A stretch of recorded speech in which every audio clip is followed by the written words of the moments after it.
We're back. We are having some technical difficulties today.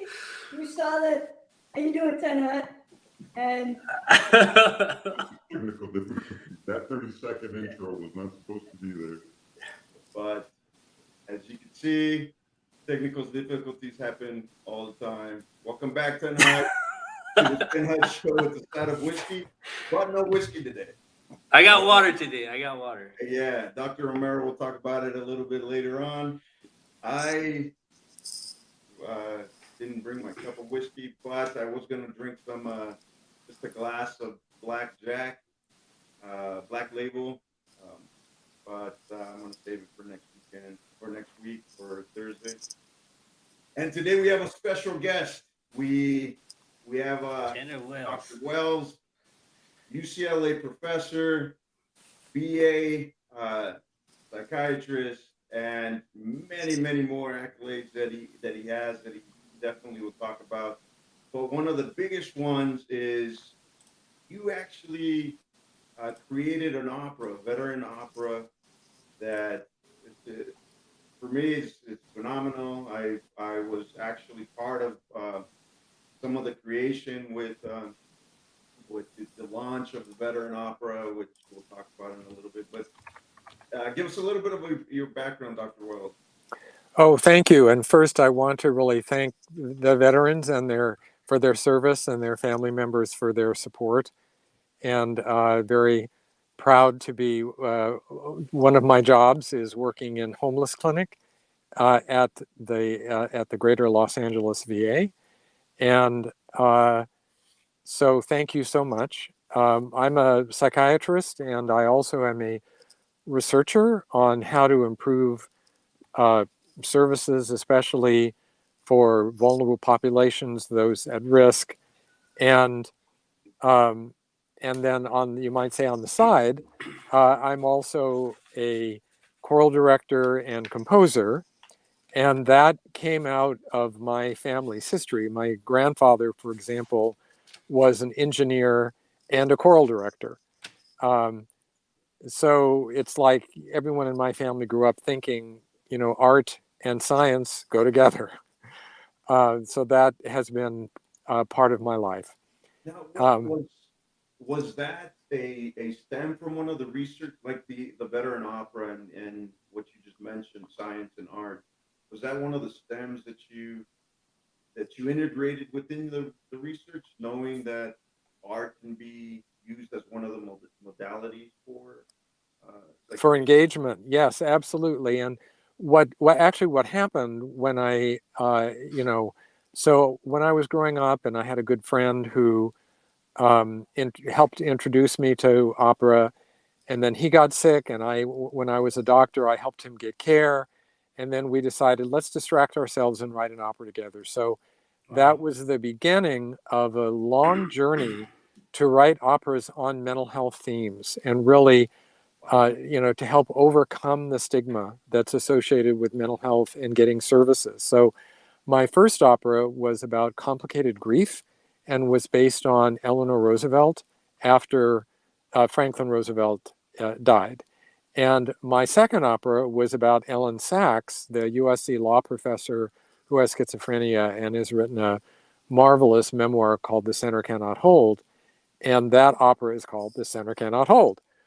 And then after that, while I was working at the VA, one of the things I discovered, we had done a national study called Partners in Care, a research study, following people with depression and improving their services for 10 years. And because people, a 10-year follow-up. That's a long time to do research on a person. A long time, and we kept finding that the more vulnerable the population was, the more long-term improvement there was from getting additional help.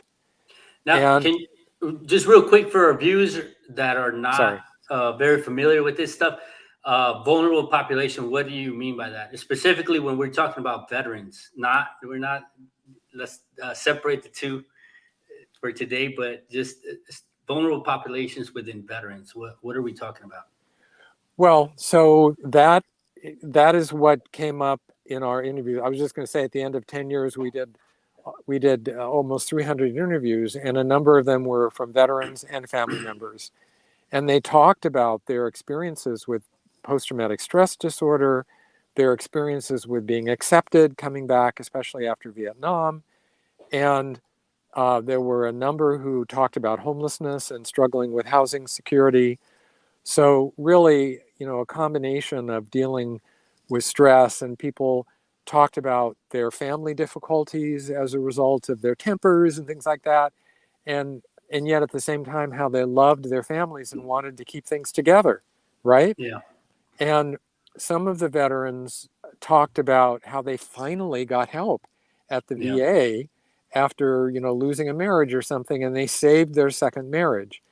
So using those true stories, that became the storyline for this opera. And so it's about resilience and recovery in homelessness and post-traumatic stress based on the interviews of these veterans from around the country and their family members. And also my own experience. I grew up in a household with my dad was a veteran, his dad was a veteran, my mom's dad was a veteran, and all of that. And we had every summer veterans live in our home to get help with connecting to society again. So I grew up in the summers going fishing with veterans and going to the park and going to church with them. And so I use that experience too to help shape the story of from the provider's point of view. Yeah. It's really good to hear that because I could tell you, and a lot of veterans would be able to relate to what we call. Actually, I'm going to quote a very good friend of ours. It's Alicia Hannett, where a lot of veterans call it the last known point.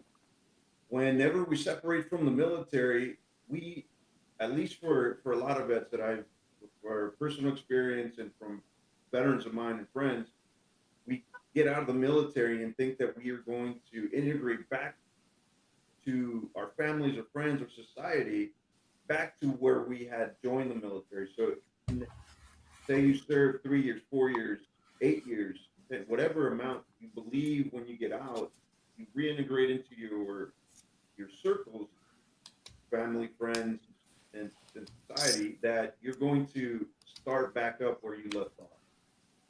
And that's not the case. Yeah, that last known point. And well, yeah, and I was just going to say that's why the title of the opera is Veteran Journeys, because all the veterans shared their journey. It's not a matter of boom, I'm this way, and then boom, I'm that way. It's a journey. So that's and it's exactly from that input. And as you know, since you were one of the people who gave input to the opera.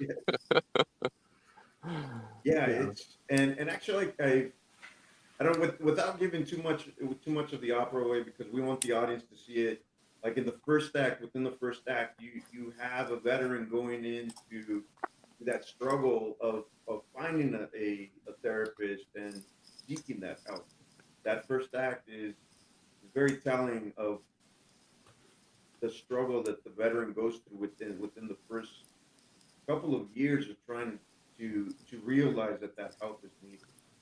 So, yes, and you also get, another thing that's introduced, as you may recall, in the first act is the veterans who know each other are also trying to help each other, even if they're struggling with something similar. So that the two lead veterans, one is Latino, one is African American, because that's who they were in reality, knew each other in Vietnam, and one is trying to help one get help to save his marriage, and the other one's trying to help his friend get housing. And fortunately, they end up finding a social worker who can help figure out how to get them both into what they need. Well, with that, I would like to show the audience, if you let us, I'd like to show the audience what we're talking about, and show them that all of these veterans not only are, veterans, United States veterans, but they're also phenomenal singers. Their voices are they're excellent. So I can sing too, but not that way.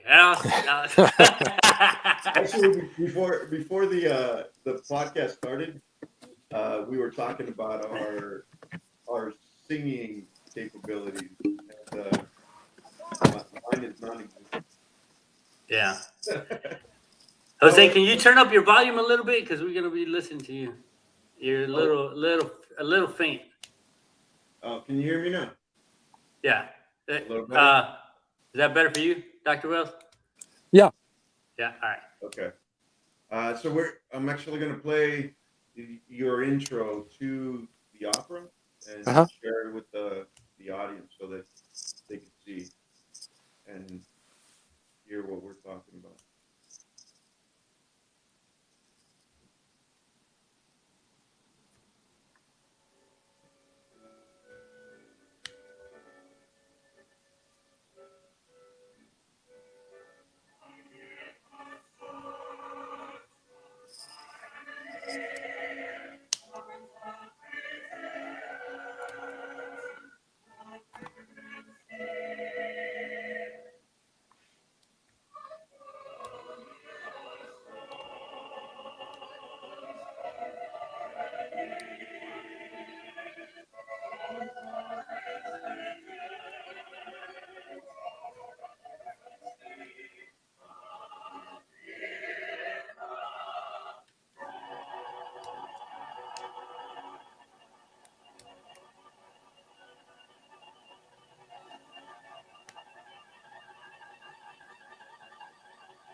Wow.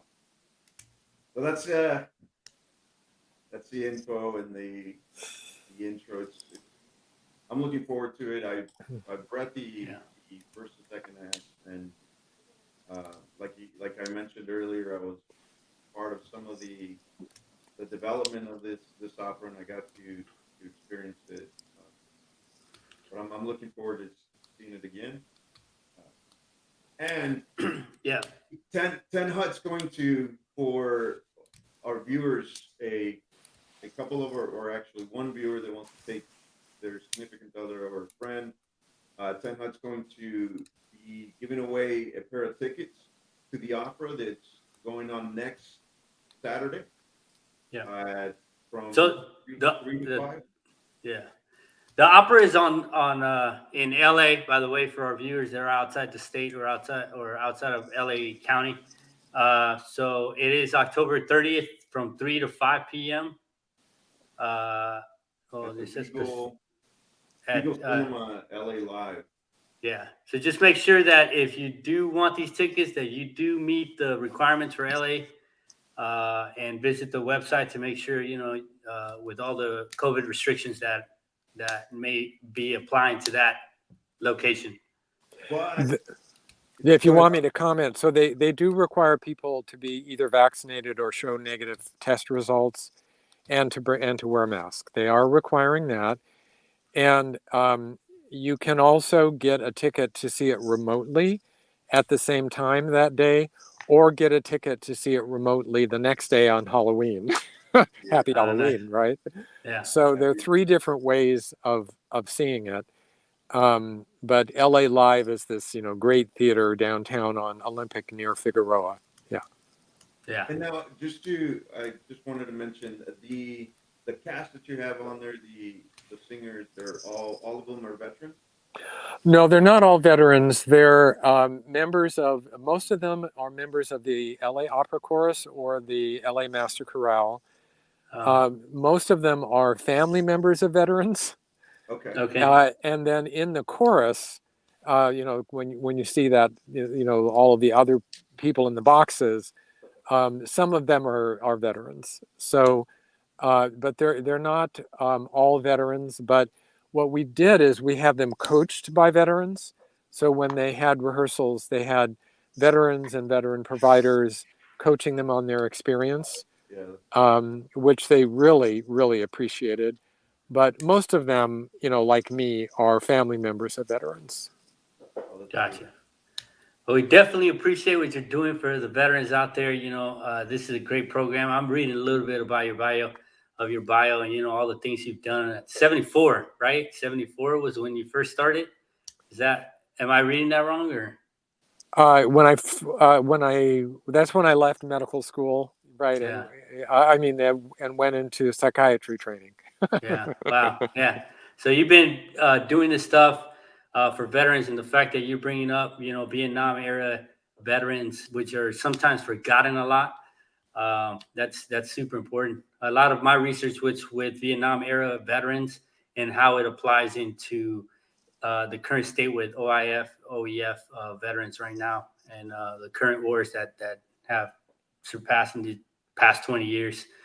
I'm amazed. I'm impressed. I'm one of the research analysts at the VA. I haven't had the pleasure to have worked in any of your projects, but all but great things about the projects you have done. So Yeah. And just to mention, because sometimes, if let's say you see a film and it's about post-traumatic stress disorder and homelessness, and you've had that experience, you might say, well, how do I calm down now? And so our website, Health Services and Society, has a resource page, and one of them is a website we developed of free stress reduction apps called Together for Wellness. And that's free. You can Google it. You see Together for Wellness. It's got meditations and so forth and so on. And then our site also has got resources, at least from the Greater Los Angeles VA, and helplines and things like that, just so people, if they need help, can get it. Yeah. Awesome. If you allow us, or we could talk offline, but we can put it on our website. Sure. Yeah. So if you go to 10 Hub, we'll have it on there. So we'll keep sharing any resource that is helpful for vets, especially when it comes to with mental health. So and we definitely appreciate it. Yeah. Thank you for coming on today, sir. If you can, Dr. Wells, I appreciate the research you're doing and everything you're doing for veterans, and hopefully I'll get to see this show, maybe virtually, because I'm in Orange County. Okay. Got a couple of teenagers that they got their Halloween stuff. Absolutely. Yeah. But I'll definitely have to watch it virtually. Thank you so much for everything you're doing for veterans. If you can wait for us in the lobby, we're going to put you in there for a little while. And me and Pedro are going to talk about a couple of other things. Okay. But if you have to go, Dr. Wells, we'll catch you some other time. And you take care, sir. Okay. Yeah. Thank you so much for having me. Best wishes. You too. All right. Dr. Will, put in some show. We kept missing Pedro on there because I know Pedro. I know it's going to be an interesting show, but I'm looking forward to it. I'm going to be watching it from a different part of the country, but So real quick, I want to bring it up to all veterans right now because a lot of you have gone through the same process that I have. Today, I had a procedure at the VA. Yay. Do your cheering thing. Your cheering. By the way, Jose has a new toy. Yeah, see? Yeah. All right. So we should have done applauses for Dr. Wells. Nah, not yet. All right. So today I had a epidural injection of my lower spine, right? I have issues with my spine. I have a lot of issues in the cervical. Luckily, that's been fixed, and I think I'm good to go. I don't feel the pressure anymore down here. Just some tightness in the neck and, whatever. All right. Anyways, so epidural shots. I want to talk about these because a lot of you get them. Low spine, thoracic, lumbar, and sacrum. So the T, the L, the S, right? Big thing is a lot of us drink, right? And I get it. We enjoy a little glass of whiskey. I enjoy it a lot sometimes. And definitely Jose likes to drink his whiskey. The reason I'm not drinking whiskey today is because of the procedure that I had. And the importance is, I want you to think about if you ever get an epidural shot, don't think it's just, well, why are they just telling me not drink alcohol? The reason they're telling you, specifically steroids increase your glucose amount in your blood, right? So if you get a steroid shot, that's why diabetic people have a lot more difficulty with steroid shots. So be careful with that stuff. You know, I know sometimes it ain't gonna do nothing. The doctor said don't drink, whatever. Steroid shots increase your glucose. So does alcohol. All right. So be cautious out there. Just worded advice from Dr. Will, and that's all I got. Now you can do your applause. And now we can do, yay! Didn't work. It didn't work. No, he broke it, man. I broke it, dude. Yeah. So, like Jose said, you know, if you're interested in this,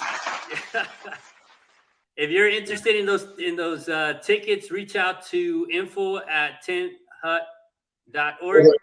The first person that reaches out, you get a pair of tickets to go to the LA Live, go see the show, go on a date. It's a really, really good opera. I'm telling you, I was part of the inception, and I really, really enjoyed the concept.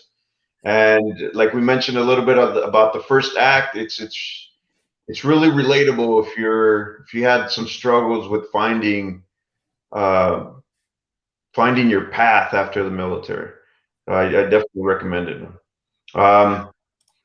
But yeah, we missed Pedro. We had him on here for a little bit. He's at a haunted house over in Dallas. Yeah, out in Texas. He's hanging out with his daughter. So apologies if you missed Pedro. He's it's his daughter's birthday, and he's trying to show her a good time. You know, family's important. Yeah, so, family first. Have you got anything else, Jose? I don't, bro. All right. The tickets are for live, so make sure, like we said, the COVID restrictions, all that, make sure you follow that. So if you get the tickets, Dr. Wells did mention, Dr. Wells did mention that you can also view it. The tickets we have, though. The tickets, that's what. The tickets that we have are for live, the LA Live, or at the Regal Center in California. So if you're not in California, or you're not going to be in California, don't email us. Then I'm gonna email them. No. Take it back. Email us because we still want to hear from you. But just say I can't accept the tickets because I'm out of state or something of that nature. So we don't waste the tickets, and somebody that can go, right? Yeah. Right. All right. Other than that, you got anything for us? No, bro. Actually, yeah. Hold on. Just in the spirit of Halloween, dude, I'm gonna take about 2 minutes. So, as many of you know, I work in downtown LA, or I work in West LA, VA, and I work.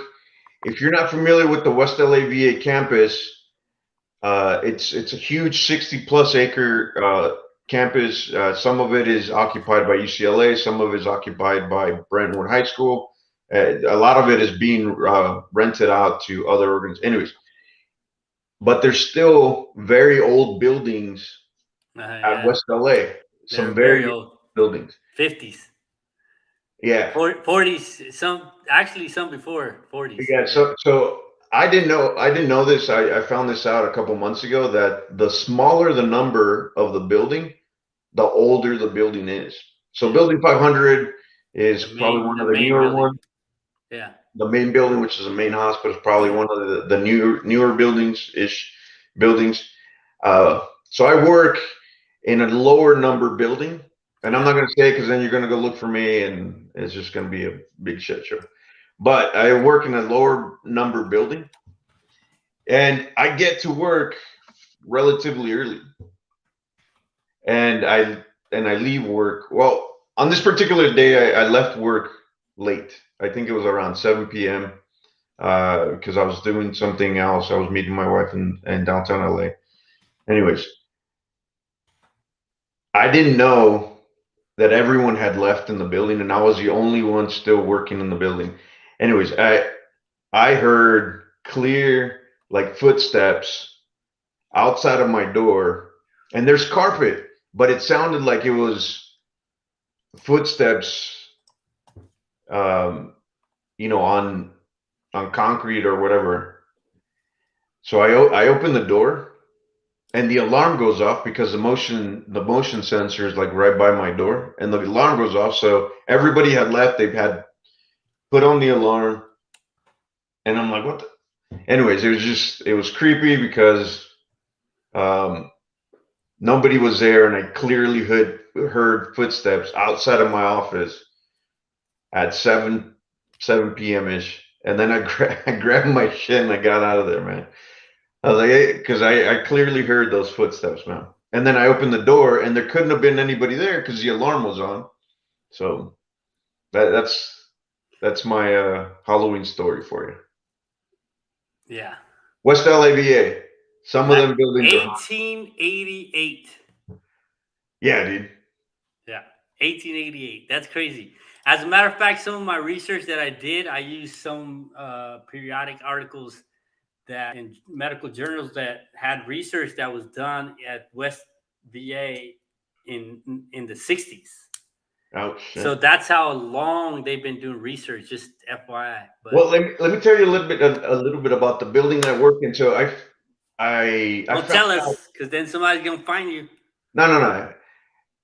Well, no, because a lot of at least around the area that I'm at, a lot of them used to be psych wards, like where they used to have the SMI patients and stuff like that. Anyways, they used to be that, and the office that I work in used to be a padded room.